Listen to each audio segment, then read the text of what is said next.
Le pays a affiché un taux de croissance de près de 7% par an en moyenne entre 2000 et 2009, et ce malgré la crise financière qui a commencé en 2007.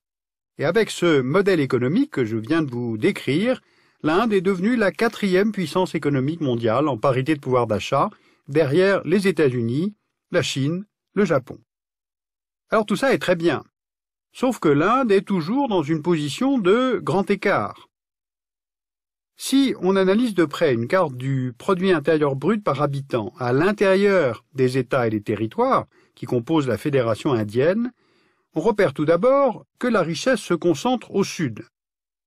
Dans les anciens comptoirs coloniaux comme Goa et Pondichéry, historiquement ouverts sur le commerce extérieur, dans les États où se trouvent les pôles industriels et technologiques, Tamil Nadu, Andhra Pradesh, Karnataka, Maharashtra, dans les États côtiers avec les ports et leur diaspora à l'étranger comme le Kerala et le Gujarat, on repère aussi des États riches dans le nord du pays, la capitale, Delhi, et les États de l'Haryana, du Punjab, de l'Himachal Pradesh, et cette région agricole a bénéficié de la Révolution verte et profite aussi de la proximité du marché de la capitale, New Delhi.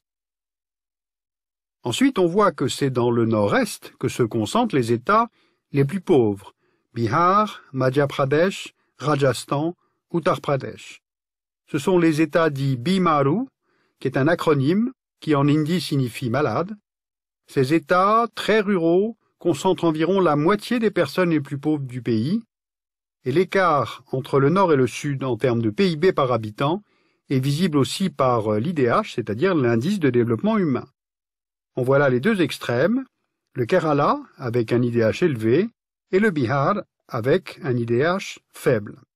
C'est dans le sud de l'Inde que le décollage économique indien a commencé. La région est historiquement moins marquée par la violence entre les castes et les communautés religieuses, et c'est là que l'on retrouve les meilleurs indicateurs. Meilleure éducation, surtout celle des femmes, ce qui améliore les conditions d'alimentation et de santé des enfants. Cela accélère aussi la transition démographique, quasi achevée dans le sud, où l'indice de fécondité est faible, comme au Kerala. Alors que dans le nord, on trouve des indices de fécondité qui demeurent élevés, comme au Bihar, avec près de 4 enfants par femme. Et puis enfin, il y a l'échelle urbaine, qui permet de mesurer les paradoxes de la croissance indienne. On voit sur la carte les 3 mégapoles de plus de 10 millions d'habitants, Delhi, Mumbai et Kolkata.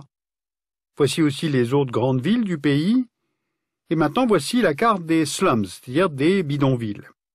Eh bien, ces zones d'habitat précaires, informelles, illégales, se développent dans les grandes villes sous la pression de l'urbanisation et de l'exode rural. Par exemple, dans l'agglomération du Grand Mumbai, que l'on voit ici, et qui compte plus de 20 millions d'habitants, 1 habitant sur 3 vit dans un bidonville.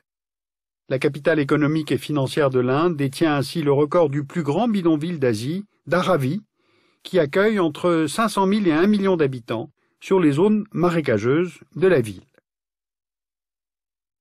Voilà, l'Inde est désormais parmi les grands pays économiques dans le monde qui comptent énormément et en même temps son modèle de croissance semble paradoxal avec d'une part l'émergence d'une grande classe moyenne, le maintien de la pauvreté dans ce pays puisque près de 70% des Indiens vivent à peu près avec $2 par jour et en même temps l'existence de grands groupes financiers et industriels totalement mondialisés.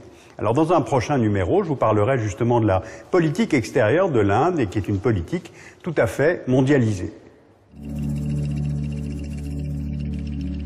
Sur ce dossier, je vous conseille de lire L'économie de l'Inde aux éditions de la Découverte de Jean-Joseph Boyau. Vous pouvez lire aussi Michel Testard, Pourquoi l'Inde, c'est les promesses d'un géant émergent aux éditions Pearson. Et puis je vous signale que Le Monde vient de sortir son bilan géostratégique pour l'année 2011.